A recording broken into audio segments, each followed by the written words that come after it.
I want to direct our attention to an examination of what we mean by those words, free will. What does it mean to have a free will? What does it mean to be a free moral agent, a volitional creature under the sovereignty of God? First of all, let me say that there are different views of what free will comprises that are bandied about in our culture, and I think it's important that we recognize these various views. The first view I'm going to call the humanist view of free will, which I would say is the most widely prevalent view of human freedom that we find in our culture. And I'm sad to say, in my opinion, it's the most widely held view within the church as well as outside of the church. In this scheme, free will is defined as our ability to make choices spontaneously. That is, that the choices that we make are in no wise conditioned or determined by any prior prejudice, inclination, or disposition. Let me say that again, that we make our choices spontaneously. Nothing previous to the choice determines the choice. No prejudice, no prior disposition, or prior inclination. But the choice comes literally on its own as a spontaneous action by the person. Now, I see at the outset two serious problems that we face as Christians with this definition of free will. The first is a theological or moral problem. The second one is a rational problem. And I should really say that there are three problems because the whole lecture will focus on the third one. But at the outset, we immediately see two problems. The first is, as I said, a theological moral problem.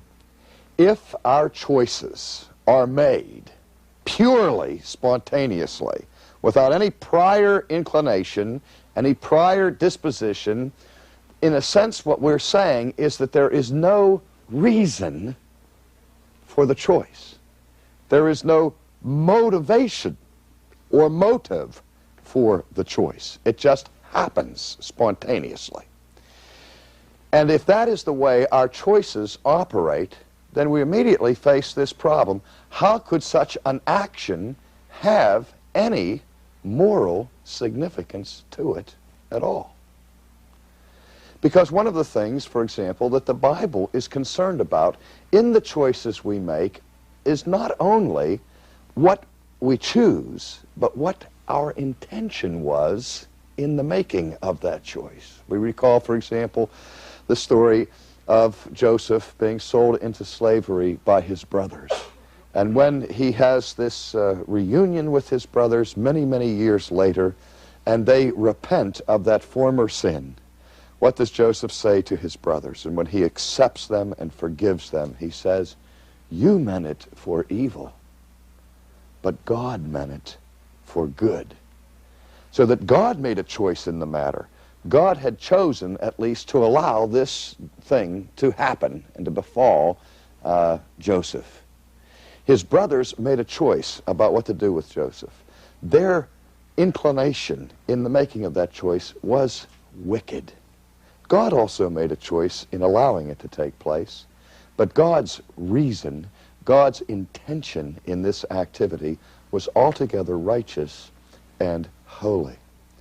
And so God, in considering a good deed, for example, not only examines the outward deed itself, the action, but he also considers what? The inner motivation, the intent behind the deed. But if there are no inner motivations, if there are no intents, there's no real intentionality, to use the philosophical term, then how could the action be of any moral significance?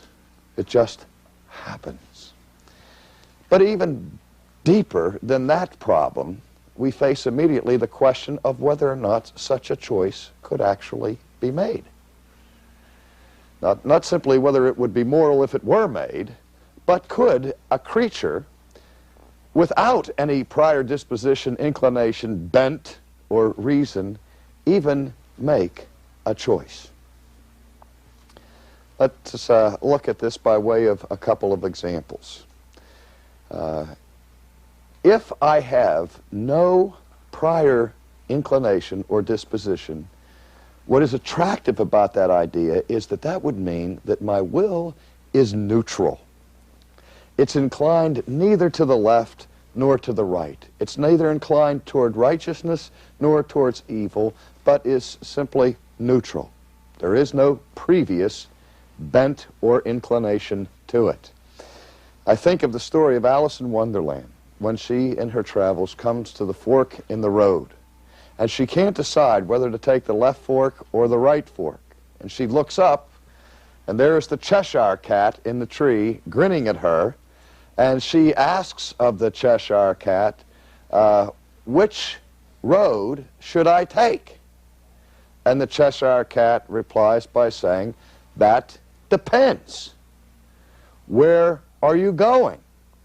And she says, I don't know. Then what does he say? Then I guess it doesn't matter. If you have no intent, no plan, no desire to get anywhere, what difference does it make whether you take the left or to the right? Well, in that situation, we look at it and we think, well, Alice now has two choices. She can go to the left or she can go to the right, when in fact she has four choices. She can go to the left, she can go to the right, or she can turn back and go back where she came from, or she can stand there and do nothing, which is also a choice, and stand there until she perishes from her inactivity. So she has four choices, and the question we're going to ask is, why would she make any of those four choices? If she has no reason or inclination behind the choice, if her will were utterly neutral, what would in fact happen to her? There's no reason to prefer the left to the right, or standing there as far as going back. What choice would she make? She wouldn't make a choice. She'd be paralyzed. And so the problem we have with the humanist notion of freedom is that it's the old problem of the rabbit out of the hat, without a hat, and without a magician. It's something coming out of nothing, an effect without a cause. A spontaneous choice, in other words, is a rational impossibility. It would have to be an effect without a cause. Now, just in passing, I may add that from a biblical perspective, from a Christian view, man in his fallenness is not seen as being in a state of neutrality with respect to the things of God. He does have a prejudice. He does have a bias. He does have an inclination, and his inclination is toward wickedness and away from the things of God. But just let me say that in passing as we look at various Christian views of freedom of the will. I personally think that the greatest book that has ever been written on this subject is entitled simply The Freedom of the Will by America's greatest scholar, Jonathan Edwards. And incidentally, that designation as America's greatest scholar is not my own. That comes from the Encyclopedia Britannica, that has voted Jonathan Edwards the greatest scholarly mind that the United States ever produced. And his work, Freedom of the Will, I think is the closest examination and analysis of this thorny question I've ever read. Of course, Martin Luther's famous work on the bondage of the will is also one that's very important that Christians, I think, need to read. But let's look for a moment at Edwards' definition of the freedom of the will. Edwards says that freedom, or free will, is the mind choosing. Now, what he's saying there is that though he distinguishes between the mind and the will, He is saying that the two are inseparably related. We do not make moral choices without the mind approving the direction of our choice. That is one of the dimensions that is closely related to the biblical concept of conscience. That moral choices are, that the mind is involved in moral choices. I become aware of certain options, and if I prefer one over the other, to have a preference before I can make the choice, I have to have some awareness of what those options are for it to be a moral decision.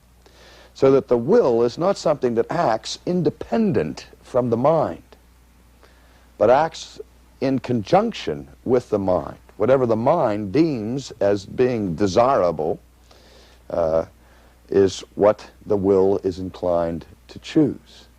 Now, in addition to definitions, Edwards gives us sort of an iron rule that I call Edwards' law of free will.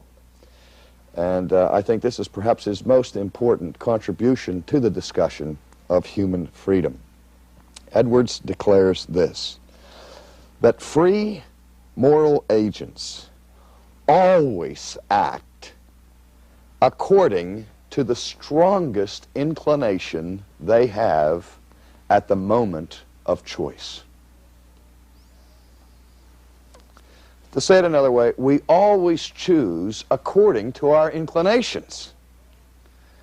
And we always choose according to our strongest inclination at a given moment. Let me put it in simple terms. Any time that you sin, what that action indicates is that at the moment of your sin, your desire to commit the sin is greater in that moment than your desire is to obey Christ.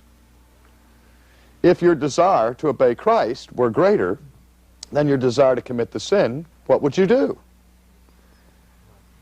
You would not sin. But at the moment of choice, we always follow our strongest inclination, our strongest disposition, or our strongest desires. Now, it seems to us, however, in this business of choosing, that there are lots of times we choose things for no apparent reason whatsoever. For example, if I were to ask you, why are you sitting in the chair that you are sitting in right now? Could you analyze your own internal thought processes and responses to the options that were before you when you came into this room and say with clarity, the reason why I'm sitting on the end here is because I always like to sit on the end chair, or because I wanted to sit next to Gene, or I wanted to be in the front row so I could be on the video camera, or this was the only chair left open and I didn't want to stand and I'd rather sit than stand, and so my desire for sitting was stronger than my desire for standing, and so I sat down.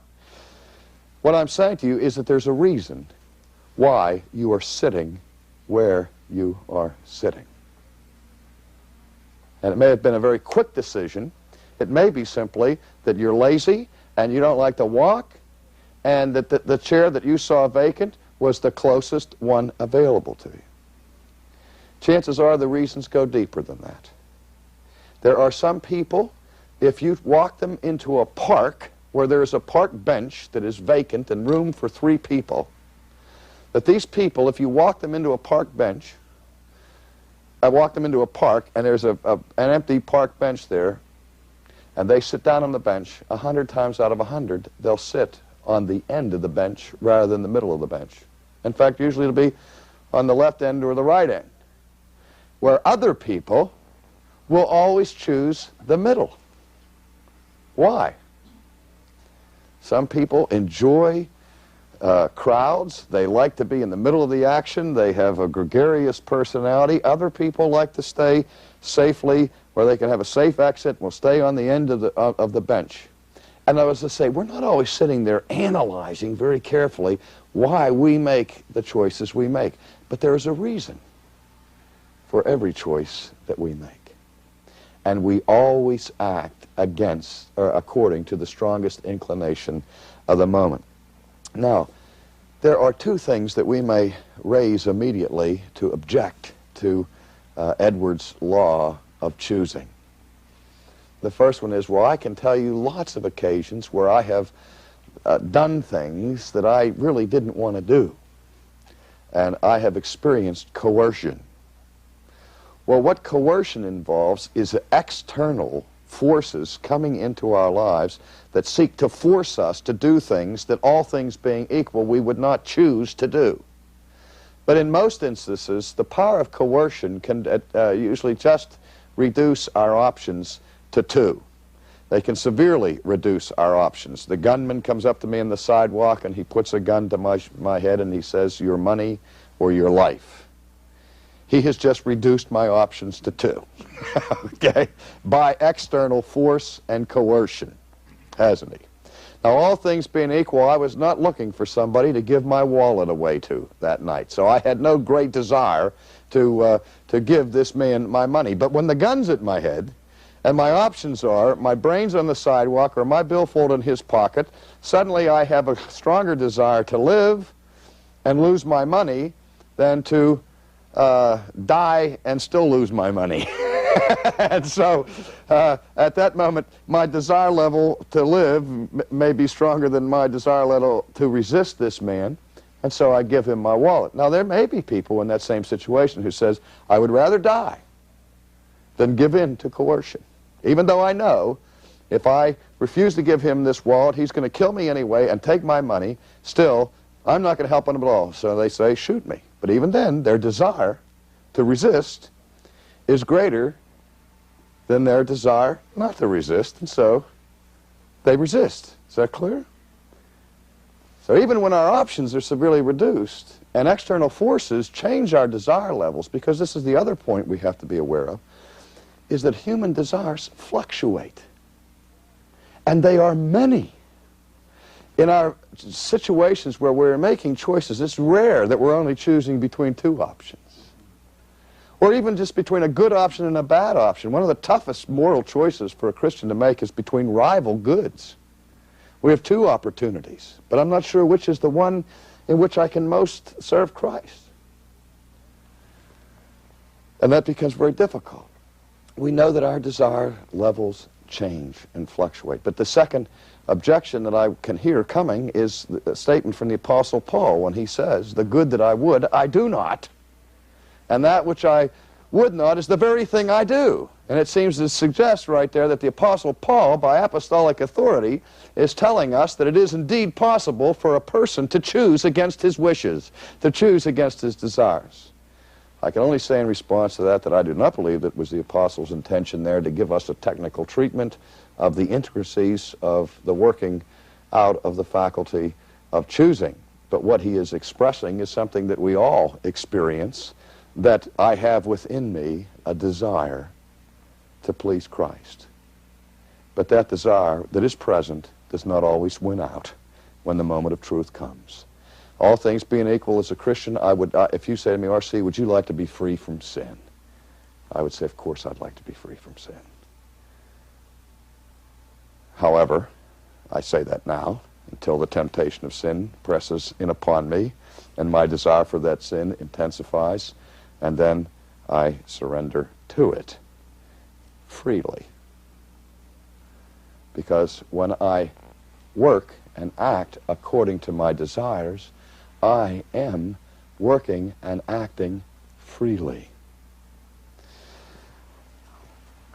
All right, let me continue. Calvin, in examining the question of free will, says that if we mean by free will that fallen man has the ability to choose what he wants, then of course fallen man has free will.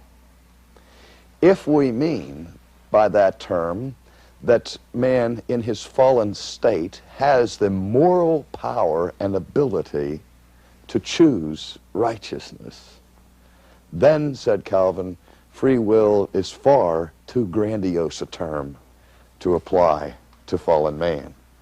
And with that sentiment, I would agree. Now we've seen Edwards' view, we've seen Calvin's view. Now we'll go into the Sproulian view of free will by appealing to irony or to a form of paradox. I would like to make this statement, that in my opinion, every choice that we make is free. And every choice that we make is determined. Every choice that we make is free, and every choice that we make is determined. Now that sounds flatly contradictory, because we normally see the categories of determine and free as being mutually exclusive categories, saying that if something is determined by something else, which is to say it's caused by something else, would seem to indicate that it couldn't possibly be free. But what I'm speaking here, of what I'm speaking, is not determinism.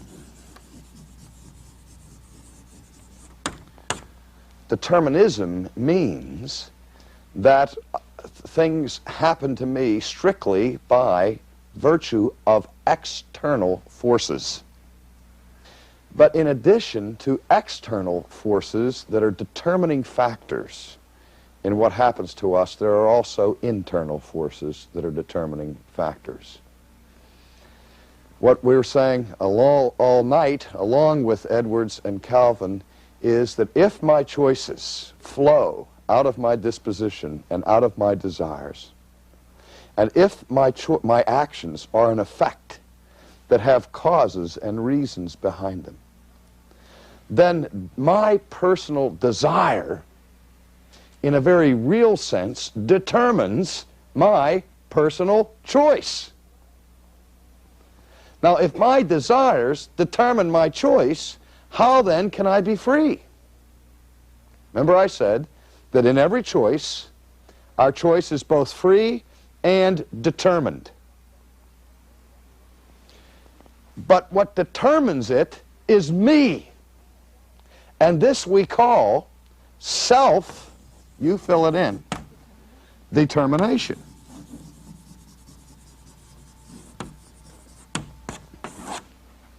Self-determination, which is not the denial of freedom, but is the essence of freedom.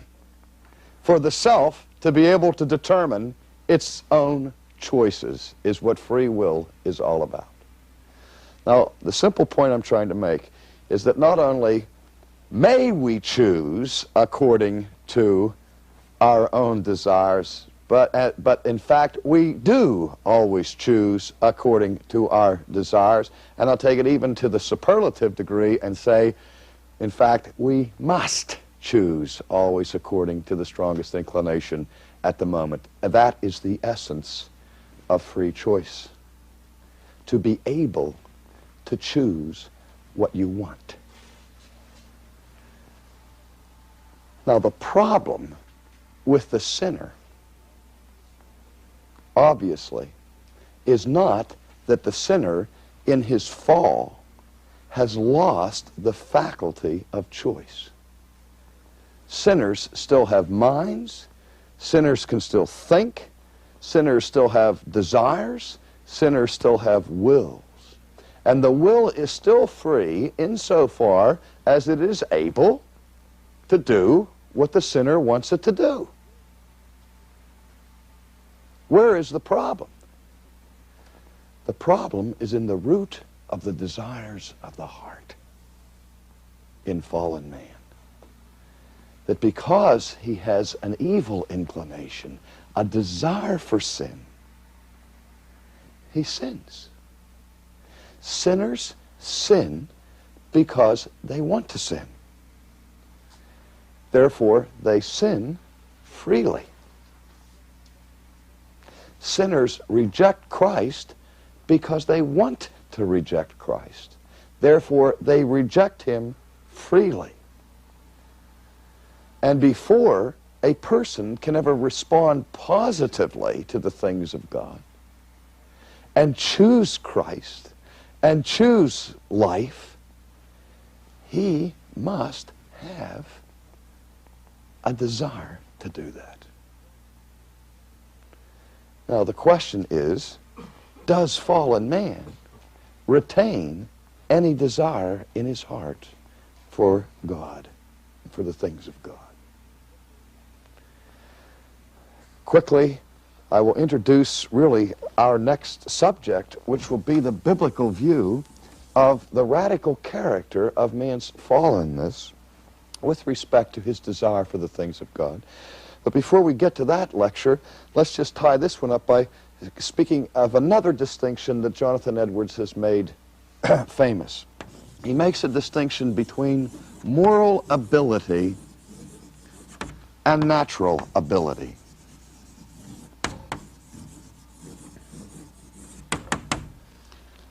Natural ability has to do with the abilities that we have by nature.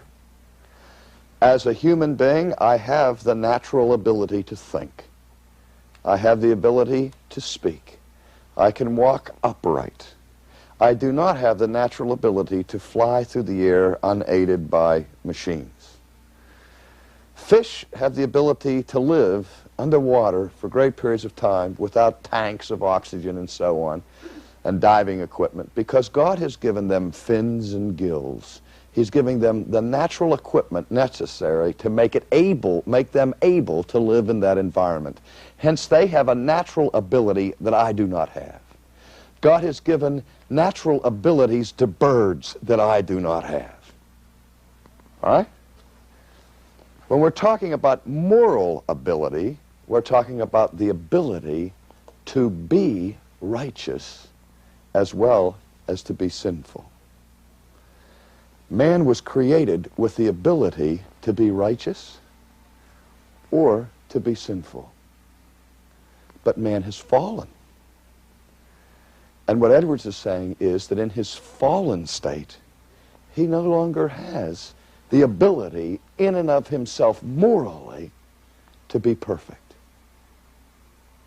Because he is born in sin, in original sin. He has a fallen nature, a sin nature, which makes it utterly impossible for him to achieve perfection in this world.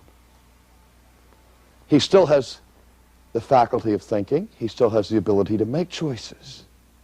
But what he lacks is the inclination or disposition toward godliness. Now we're going to see whether or not that's consistent with what the Bible teaches about man's fallen condition, but I'm just giving it to you now by way of preview. At this point, Edwards is merely echoing what Augustine had taught centuries earlier with a similar distinction. Augustine said that man had a liberum arbitrium, or a free will, but what man lost in the fall was libertas, or liberty. What the Bible calls moral liberty. The Bible speaks of fallen men as being in bondage to sin. And those who are in bondage have lost some dimension of moral liberty. Still make choices, still have a free will, but that will is now inclined towards evil and disinclined toward righteousness.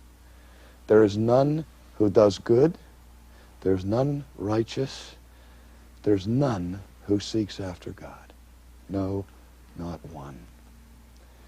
That indicates that something has happened to us inside. Jesus speaks about the fruit of the tree comes from the nature of the tree. The fig trees don't produce oranges. You don't get a corrupt fruit from a righteous tree.